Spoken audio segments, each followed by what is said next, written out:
Mappa, one of the finest and greatest actors of Indian Telugu cinema, man of miracle Satyadev గారిని మాట్లాడవలసిందిగా request చేస్తున్నాం. Thank you ఇక్కడ వచ్చిన అందరికీ thank you media persons and obviously all of you thank you very much. Basically next ఏదున్నా కూడా అనురాగ్ని లాస్ట్లో మాట్లాడించండి. ఎందుకంటే ధోనీని ఏంటండి మ్యాచ్ పిచ్ ఎలా ఉంది అంటే లాస్ట్ ప్లేయర్ వరకు అందరి గురించి చెప్పేస్తాడు యాక్చువల్లీ ఆయన. సో ఈయన మా టీం ధోని ఈయన. సో ఈయనకి మైక్ ఇచ్చామంటే మిగతా వాళ్ళకి పెద్దగా అంటే అప్పటికే అనుకున్నాం బాబు అనురాగ్ నువ్వు తక్కువ మాట్లాడితే మాకు స్కోప్ ఉంటుందని. బట్ అనురాగ్ ఈజ్ ఆల్వేస్ అంటే ఈజ్ హ్యాపీ.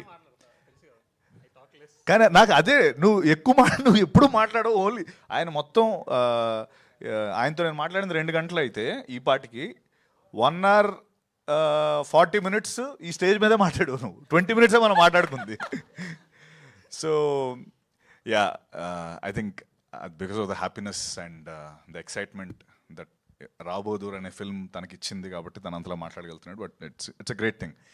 అండ్ అంటే ఎందుకు నేను అనురాగ్ లాస్ట్ మాట్లాడించమంటున్నా అంటే నా పాయింట్స్ అన్ని మాట్లాడేస్తాడు. ఇప్పుడు 11th June నాది కదా జ్యోతిలక్ష్మి సినిమా ఈరోజు రిలీజ్ అయింది. నేను చెప్పాలనుకున్నాను నా పాయింట్ మనోడు చెప్పేశాడు. ఇప్పుడు okay anyways so Jyothilakshmi cinema ఈరోజే రిలీజ్ అయింది 11 years బ్యాక్. మళ్ళీ ఈరోజు Rao Bahadur cinema teaser. I think జ్యోతిలక్ష్మితో స్టార్ట్ అయిన నా కెరీర్ పూరి సార్కి I'm always indebted and gratitude మా పూరి గారికి. అండ్ ఆయన వల్లే నేను ఈరోజు మీ అందరి ముందు ఇలా ఉండి రాబోదూర్ అనే సినిమా చేయగలుగుతున్నాను. And for ever grateful the most loved director puri sir. అక్కడ స్టార్ట్ అయింది. నేను మాట్లాడాలా? ఓకే. నాకేంటంటే నేను మాట్లాడుతున్నప్పుడు ఎవరైనా మాట్లాడితే ఆల్వేపు చూడడం అలవాటు. సారీ అనుకోద్దు. So and again, one quote that we all came up with for Rao Bahadur is, this Friday is different from all the 51 Fridays of this year అని. అది ఎందుకు ఎక్కడి నుంచి వచ్చింది అంటే ఊరికే ఏదో మనం come on let's put tag to this film, ఈ ఫిల్మ్కి ట్యాగ్ పెట్టి మనం ప్రమోట్ చేసేయాలనేది కాదు. నిజంగా ఈ ఫిల్మ్లో నుంచి వచ్చిన ట్యాగ్ అది దాని వెనక చాలా ఓకే ఏం పెట్టాలి, ఏ ట్యాగ్ పెట్టాలి అంటే అరే ఓకే మామూలుగా జనరల్లీ మనకి ఒక మలయాళంలో ఒక మంచి క్రేజీ ఫిల్మ్ వచ్చింది అనగానే ఫస్ట్ సపోర్ట్ చేసేది మన తెలుగు వాళ్ళు. ఓకే ఇంగ్లీష్లో ఒక మంచి క్రేజీ ఫిల్మ్ వచ్చింది అనగానే మొత్తం అబ్సెషన్గా అందరం వెళ్ళిపోయాం. మామూలుగా అందరూ చూస్తుంటారు no whatever you know. Then Malayalam Tamil ఏదొచ్చినా ఫస్ట్ మనం చాలా సపోర్ట్ చేస్తాం. ఈ July 3rd Friday మన సినిమాని మిగతా ఇండస్ట్రీలో అంతే సపోర్ట్ చేస్తారు. ఈ అంతలాగా అరే అమ్మ తెలుగులో ఏదో క్రేజీ ఫిల్మ్ వచ్చిందిరా రాబోదూర్ అంట అన్నది అక్కడి నుంచి అలా చర్న్ అయ్యి this 1 Friday is different from all the 51 Fridays అనే ఒక కాయిన్ అయింది, ఒక టర్మ్. సో అండ్ దాంతోపాటు అంటే మనం మామూలుగా బయట దేశాలు వెళ్ళినప్పుడు ఈ తెల్లవాళ్ళు అడుగుతారు కదా మనని మామూలుగా ఏంటి మీరు మీ సినిమాలు ఏమో ఉంటాయని. అప్పుడు మనం చెప్తాం కదా ఒక లిస్ట్, అదే యూనో బాహుబలి, యూనో RRR అని. బాహుబలి RRRతో పాటు యూనో రావ్ బహదూర్ అని మీరు అందరూ అంటారు. ఇది ఇట్స్ మై ప్రామిస్ దట్ మీరు అందరూ కూడా వాళ్ళందరికీ మాది రావ్ బహదూర్ మా రావ్ బహదూర్ అని మీరు చెప్పుకునేలాగా మేము ఈ సినిమాని చేసాం. మాహా ఈ సినిమాని చేశాడు. అండ్ ఐఎమ్ గ్లాడ్ అంటే పేరు చూసి డైరెక్టర్ పేరు చూసి అరే ఈ సినిమా కంపల్సరీ చూడాలనే జాబితాలో వెంకటేష్ మహా కంపల్సరీ ఉంటాడు. ఎందుకంటే తను కంచరపాలెం అనే సినిమా తీసి ఉమామహేశ్వర గ్రూపస్య నాతో పాటు తీసి మేమిద్దరం కలిసి తర్వాత ఇంకో ఈ ఫిల్మ్కి ఎందుకు ఇంత గ్యాప్ వచ్చింది, ఎందుకు ఒక 3-4 years దానిపైన అలా చర్న్ అయ్యాడంటే తను అన్నాడు ఇందాక నా ప్రైమ్ లైఫ్ నేను ఈ సినిమా పైన పెట్టానని. అది ఎంత ట్రూ అంటే he can do any other film. ఆ 3-4 ఏళ్ళు కాంప్రమైజ్ అయిపోయి అరే చలో ఏజ్ అయిపోతుంది లేకపోతే నా ప్రైమ్ అయిపోతుంది నేను అని తను కాంప్రమైజ్ అవ్వలేదు. That's a wonderful thing. అంటే మామూలుగా మనం ఏజ్ అయిపోతున్న టెన్షన్ వచ్చేస్తుంది. ఈ మనిషి నిజంగా హీ వెయిట్ నేను తీస్తే రాబోదూరే తీయాలని వెయిట్ చేసి అనురాగ్ శరత్ అండ్ గోపాలకృష్ణ లాంటి ఒక అద్భుతమైన మ్యాడ్, అంటే అఫ్కోర్స్ సారీ మ్యాడ్ అని చెప్పే ముందు ఇంకోటి గుర్తొచ్చింది. ఈ సినిమాలో ఒక బంచ్ ఆఫ్ పిచ్చి మ్యాడ్ పీపుల్ ఉన్నారు. ఆ మ్యాడ్ పీపుల్లో ఐ మీన్ అనురాగ్ శరత్, గోపాలకృష్ణ గారు, స్మరణ్, నేను, మాహా, ఇది ముందు చెప్దాం అనుకున్నాను, ఆ దీపా థామస్, మేమందరం వీఆర్ పాజిటివ్లీ మ్యాడ్. ఓకే, ఆ పిచ్చి అది కాదు, అది రాంగ్ ఆస్పెక్ట్లో కాదు. We're positively mad about cinema, passionate about cinema. And ఆ ప్యాషనెట్ పీపుల్ ఈ ముగ్గురు దొరకడం, అండ్ ఈశ్వరన్ వాళ్ళు కూడా దొరకడం నిజంగా మా అదృష్టం. అండ్ మహా, నీ సినిమానే కాబట్టి నేను ఈజీగా చెప్పేస్తున్నాను, Rao Bahadur will have care of Kancharapalem in breakfast. అది that's what I want to say. Okay, ఇది ఇంకో సినిమా అయితే నేను చెప్పను, but okay, so that's what Rao Bahadur is about. And I'm glad I got ఈ ఇంత అద్భుతమైన అవకాశం నాకు దొరికి ఈ సినిమాలో పార్ట్ అయినందుకు. ఇందాక టీజర్ చూస్తుంటే నాకు ఫర్ ద ఫస్ట్ టైం పెద్ద స్క్రీన్లో చూస్తున్నాను. నాకు అవును, ఇప్పుడు వరకు ఎప్పుడు చూడలేదు పెద్ద స్క్రీన్లో. ఈ మనిషితో ఎలా ఉంటుందంటే, ఉమామేశ్వర గ్రూప్ వస్తే సినిమా చేస్తున్నాను, అందులో మీరు చూసుంటే లాస్ట్లో ఒక ఫైట్ సీక్వెన్స్ ఉంటుంది. ఆ ఫైట్ సీక్వెన్స్ అవుతుంది, మధ్యలో ఏదో మనోడికి మిస్ అవుతుంది. ఫైట్ మాస్టర్ ఏదో నా దగ్గరకు వచ్చి నాకు ఒక్క షాట్ కావాలి. ఆ షాట్ ఏంటంటే, నిన్ను వాడు కొడతాడు, రవి కొట్టగానే నువ్వు 3 బౌన్స్లు అయ్యి టక్ టక్ టక్ అని ఎండ్ అవ్వాలి అన్నాడు. ఇదేంటిది, రోప్ ఉందా అంటే, మనం రోపులు వాడంగా అన్నాడు. మనం ఓకే సరే, ఇప్పుడు బౌన్స్ ఎలా అవుతారు, ఒక మనిషి ఎలా 3 సార్లు బౌన్స్ అవుతాడు, అది రోప్స్ అవన్నీ ఉంటే అవుతాయి అంటే.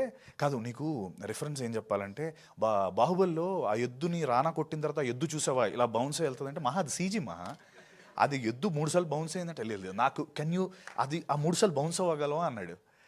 ఏంట్రా ఈ క్యాండిడేట్ 3 సార్లు బౌన్స్ అవడం అని. మీరు యాక్చువల్లీ ఇప్పుడు మళ్ళీ చూడండి, నేను 3 సార్లు బౌన్స్ అయ్యాను. యాక్చువల్లీ నేను చేశాను, అది వెళ్ళి టక్ టక్ 3 సార్లు బౌన్స్ అయ్యి ఎండ్ అయ్యాను. అది నేను నమ్మలేకపోయా. అంటే మేబీ 2 సార్లు అవుతాడేమో, ఓకే చేసేద్దాం అనుకున్నా. ఫస్ట్ అటెంప్టే 3 సార్లు జంప్. నేను లోపల 1 2 3 అని జంప్ అవుతున్నాను. అది మిస్ అయిందా, 2 వచ్చాయి 3 వచ్చాయి, మళ్ళీ ఇంకోసారి చేయమంటాడని. బట్ సినిమా చూసినాక అర్థమైంది ఏంటి. సో ఇలాంటి చిన్న డీటెయిలింగ్ దీంతో దాన్ని చాలా నీట్గా డిజైన్ చేసుకొని చేస్తాడు. అండ్ తనన్న మాటే నేను రివర్స్లో చెప్తున్నాను. I'm fortunate to be part of the era where you are a director, Maha. Thank you very much. అంటే it's a mutual respect for both of us. And అంతే, July 3rd రావ్ బహదూర్ వస్తుంది. Once again Anurag Sharath, Gopalakrishna garu, thank you. మా ఇద్దరికి pitch ఉంది, మీకు కూడా pitch ఉందని నిరూపించారు. And please do watch and like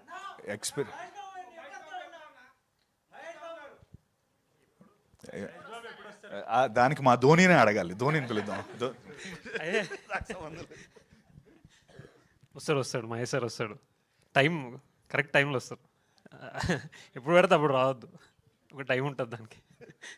and last time మా మహేష్ సార్కి మేజర్ ఫిల్మ్ యాక్చువల్లీ మొత్తం అంతా ఫుల్ కాపీ రెడీ అయిన తర్వాత we kind of had a show for him. Sir ఒక్కరే చూసారు and so kicked about it. So we want to do it again. మొత్తం copy అంతా రెడీ అయిపోయిన తర్వాత మహేష్ సార్కి చూపించి మాట్లాడి then will talk. Thank you. July 3rd Rao Bahadur. నిజంగా నేను చెప్పిన మాటలో ఏది ఉండదు. మీరు సినిమా చూసాక కావాలంటే నాకు ఇన్స్టాగ్రామ్ మెసేజ్ నేను అప్పుడప్పుడు చూసుకుంటాను, నాకు పెట్టండి, లేకపోతే నా నెంబర్ కూడా ఇస్తాను. ఊరికే టెక్స్ట్ చేయండి సినిమా ఎలా ఉందో. This is my promise. Rao Bahadur will shock you all. Will అంటే ఇందాక అన్నట్టు, మనం సినిమా చూస్తే సినిమా మన చూసినట్టు రావ్ బహదూర్ ఆ రోజు మిమ్మల్ని ఇలా చూస్తూ ఉంటాడు. Okay, just remember him. Thank you all. And July 4th నా birthday, so give me my birthday gift. Please do come watch the film. Love you all. Love you. Thank you sir. Sorry one thing and ఇంకొకటి sorry, నేను Deepa Thomas గురించి చెప్పాలి. నిజంగా దీపా ఒక brilliant performer. ఎందుకంటే నా character నేను ముందు దాంట్లో కూడా చెప్పాను, నేను ప్రాస్థెటిక్స్ వేసుకున్నాను, లేకపోతే 5 hours కూర్చున్నాను. This is part of my everyday thing. But తనకి నిజంగా ఎటువంటి మేకప్ లేదు. It was very tough for to you know like different ages చూపించడానికి.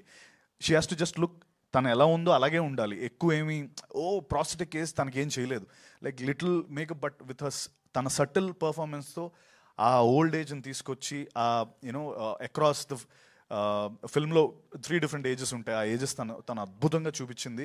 And Deepa you know your here's to stay.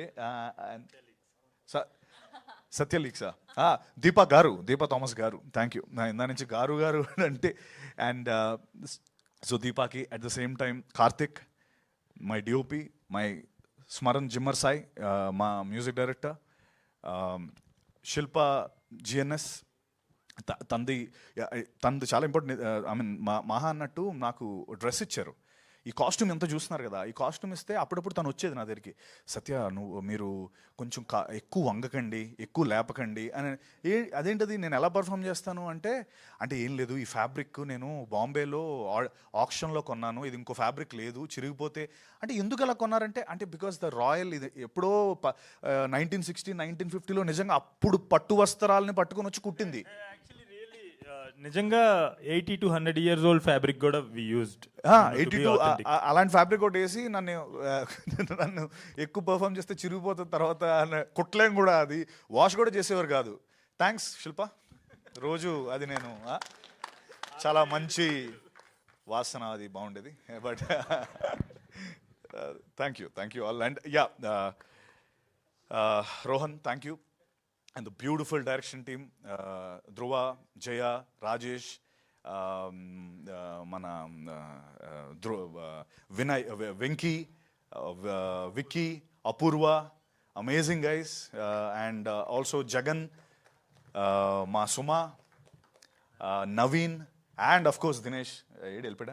Dinesh, thank you all, thank you and love you all, thank you. Thank you Satyadev garu, thank you so much. Okay, so చెప్తారు ఏది నా మీకు number పర్సనల్గా message పెట్టమని చెప్తాను. Theatre. Okay, Satyadev గారు, ఈ 11 years జర్నీలో మీరు నిజంగా కింగ్ లాగా ఫీల్ అయిన ఫిలిం ఏంటి? ఆ పాత్ర ఏంటి? అదేంటండి, నేను రావ్ బహదూర్ అన్న కింగ్ మీరు నా అంత డిప్లొమాటిక్ పర్సన్ని ప్రపంచంలో కలిసి ఉండరు. ఈ సినిమా గురించి చెప్తాను నేను. రావ్ బహదూర్ ఆబ్వియస్లీ. అంటే కింగ్ లా ఫీల్ అవడం ఏంటి, కింగేగా ఇందులో. కాదు, ఆ పాత్ర చేస్తున్నప్పుడు మీలో మీరు నిజంగా కింగ్ లాగా ఫీల్ అయిన పాత్ర ఏంటి అంటున్నా. ఈ 11 years జర్నీలో మీరు చేసిన ఇన్ని పాత్రల్లో, ఇన్ని సినిమాల్లో, రావ్ బహదూర్ కాకుండా.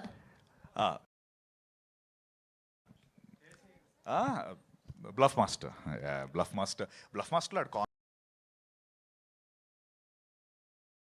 మ్యాన్ కింగ్లో ఫీల్ అవడం ఏం కాదు, బట్ ఆ ఫిల్మ్ నాకు చాలా ఎక్కువ రికగ్నిషన్ తెచ్చింది బయట. కింగ్లో ఫీల్. Good evening everyone.